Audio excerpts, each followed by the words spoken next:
What's the most influential quote you remember hearing recently? Ooh, intrigue. The Christian Principles Podcast is brought to you in partnership with the Herzog Foundation. But bear in mind, the views and opinions expressed here are those of the hosts and not necessarily of the Herzog Foundation.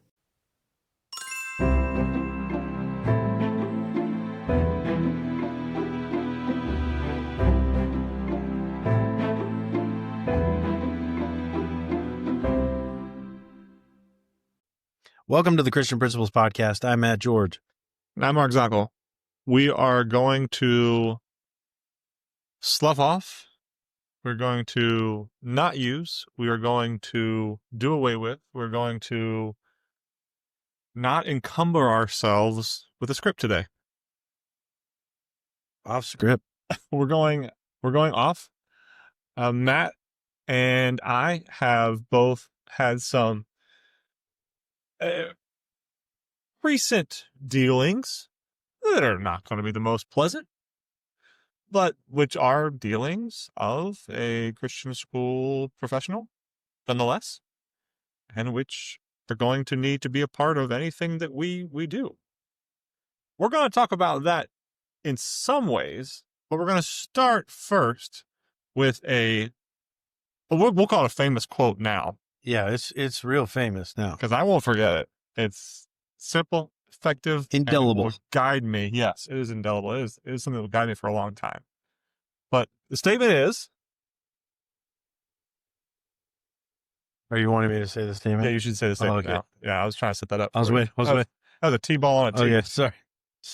Didn't even swing. Didn't even swing. I fell over. The statement is, know who you are and act like it. Know who you are and act like it.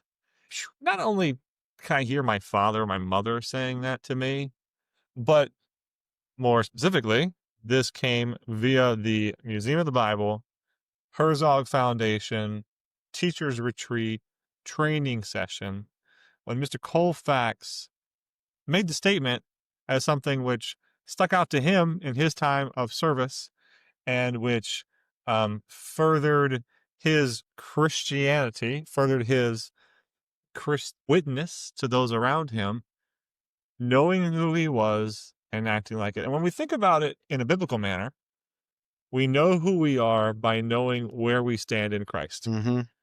We know who we are by knowing where we stand as the Bible describes us. And that's beautiful. Mm-hmm.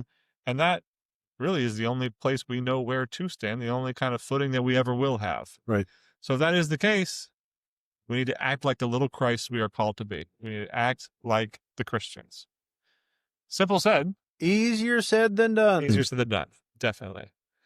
But, of course, that has so many implications for us as Christian school building leaders.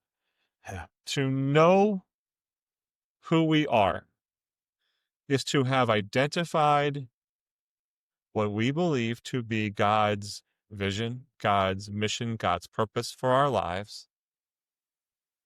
To be a Christian school building leader and to know who we are organizationally, we are to know that vision and mission again for the place God's placed us.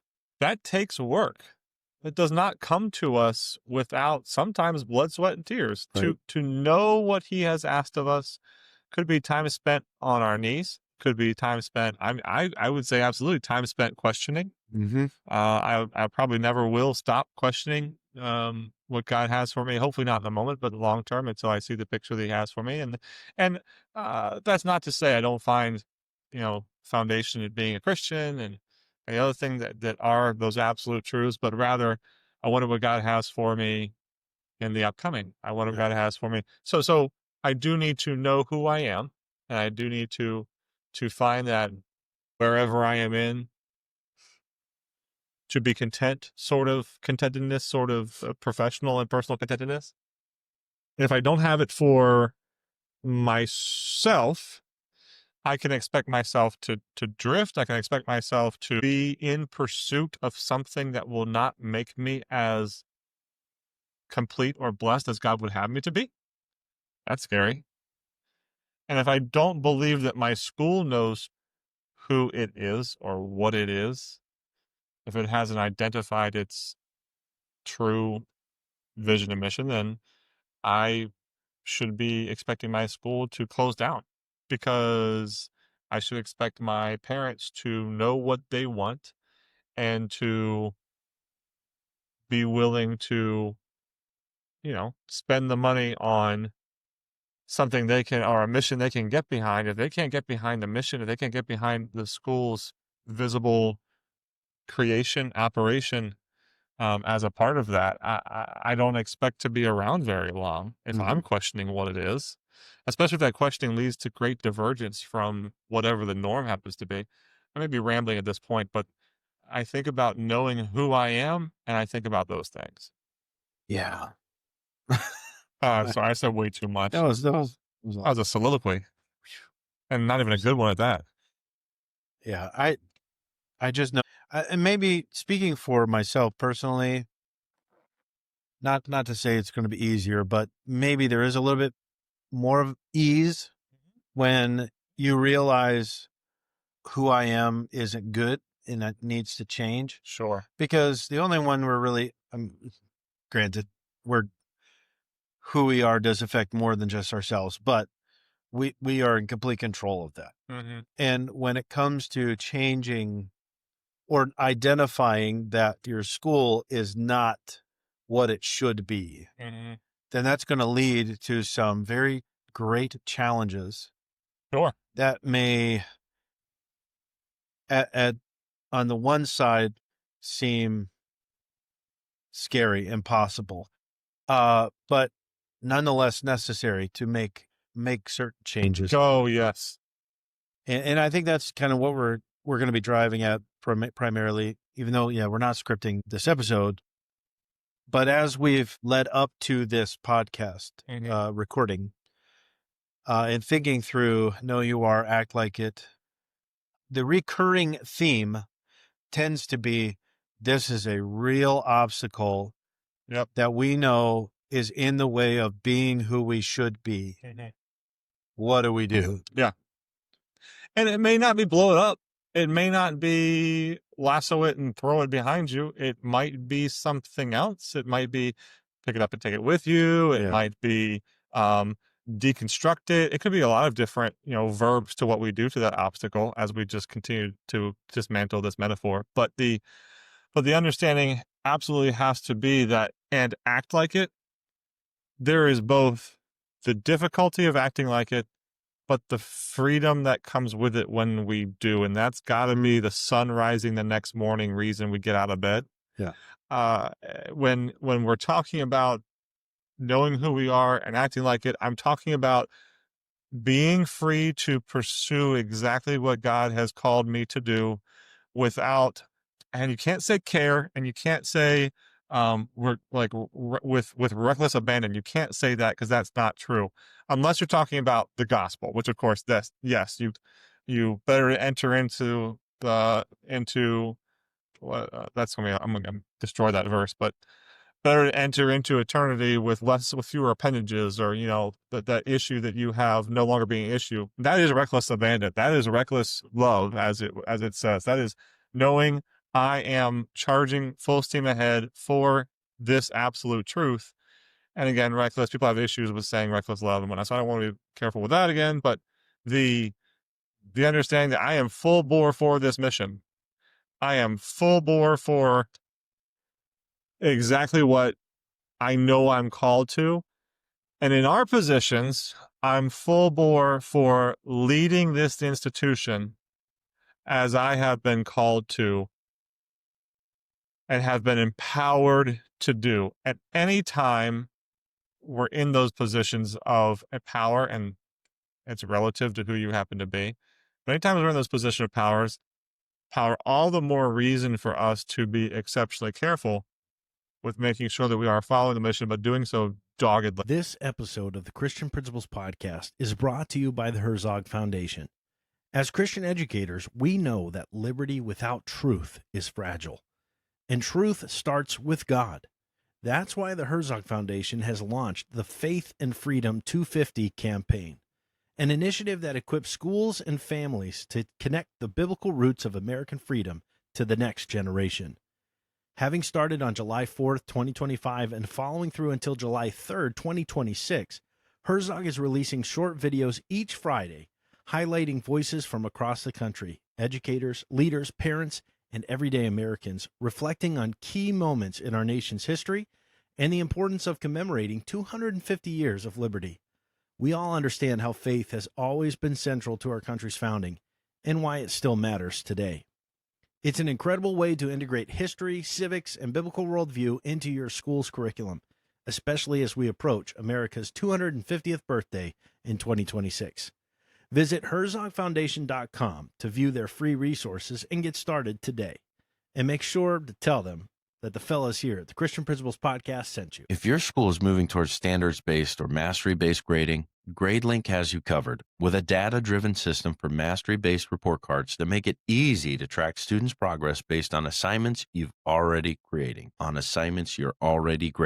Instead of adding standards as another thing for teachers to manage, check out cpp.gradelink.com and see how GradeLink can make standards easy and see how GradeLink can make grading easy. If I'm in a position of knowing my school is in a deficit and knowing that if that deficit is not overcome, I'm risking future life of the ministry. Yeah. I have to make sure with every ounce and shred of opportunity I have been allowed to act like the building leader. Yep.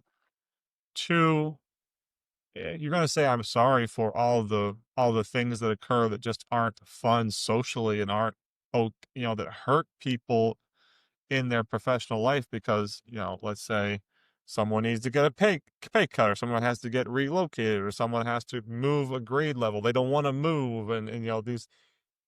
Or you're having to cut the program that is everybody's favorite program. Oh yes, but it is absolutely, no question, the program that is sucking you dry. Yeah, or drowning the school, costing you money, whatever happens to be, costing you time and energy you don't have.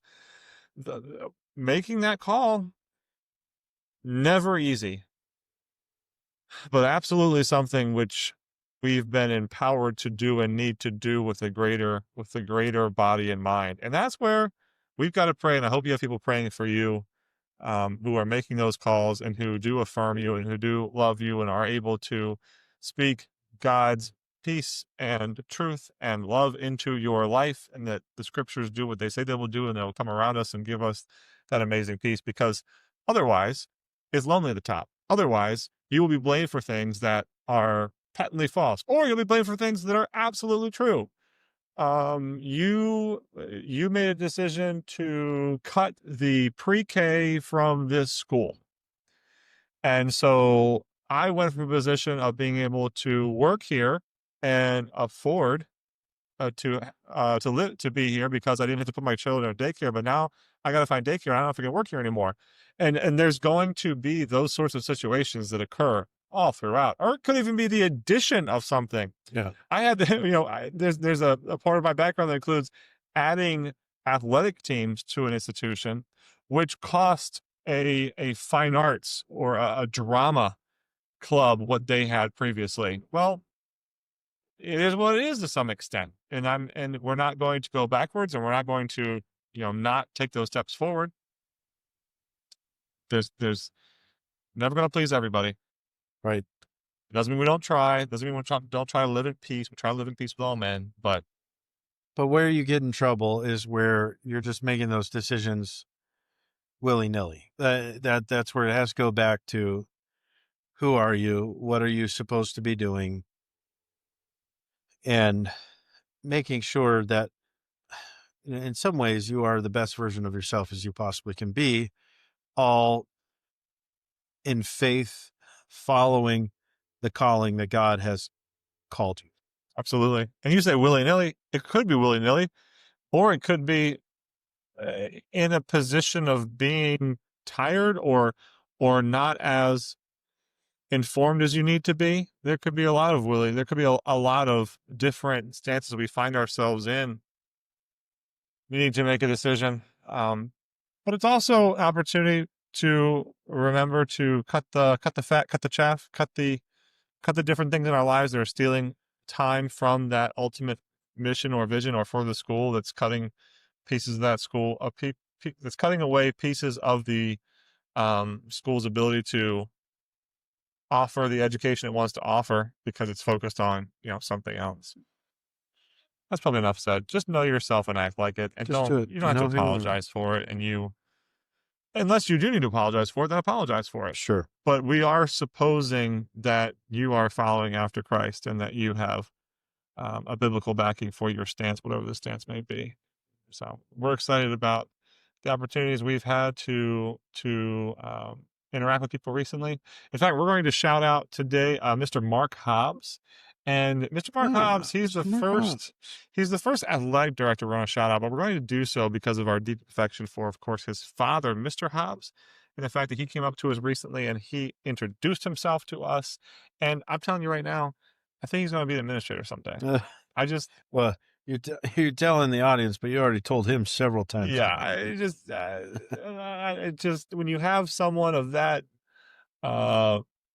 breeding, when you have someone of that caliber, when you have someone who's willing to step into the positions that he stepped into, and hey, athletic directors wind up making administrators because they deal with parents after basketball games, which is kind of the worst time to deal with anybody. So those people. This is me investing in the future of Christian education by saying that he's going to be a Christian school administrator. All right, Mark. Pray for Mark. I'll pray for Mark. Father in heaven, I thank you for the Hobbs family, the royalty in Christian education, which they are. I thank you so much for being able to meet Mark recently. And I do pray for his time there at Lancaster County Christian School, his time as an athletic director, and perhaps, Lord, the time that you have him doing something else. But for anybody listening, that's not because he told us he was doing anything else. It's because I just happen to have my mind set upon Christian school administrators often, Lord. So you know his plan. You know the plan you have for him, the plan for LCCS.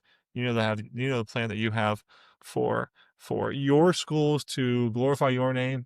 And so we thank you for all of the administrators who don't know that they're administrators yet and who will be called into those roles. And we ask for your hand of blessing on them when that occurs, if that occurs, much as it is on Mark now. We love you. Amen. Know who you are and act like it. All right, folks. Thanks for growing with us today.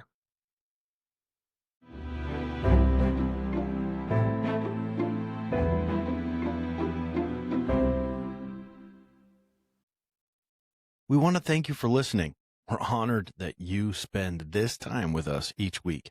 Our heart is to bring you practical conversations and resources that really serve you as a Christian school leader. One of the best ways you can help us spread the word is by leaving us a review and sharing the podcast with other Christian school principals you're connected with. You can also follow us on Facebook and Instagram. Join the conversation and share any posts that resonate with you. Every share makes a difference in helping more leaders find encouragement and practical tools. And remember, the podcast is just one way we help. We also love serving schools through speaking and workshops. Our keynotes and sessions are designed to give you actionable strategies you can take back to your team and implement right away. If you'd like more details, just send us an email at info@christianprinciplespodcast.com. We'd love to connect. Until next time, thanks for joining us on the Christian Principles Podcast.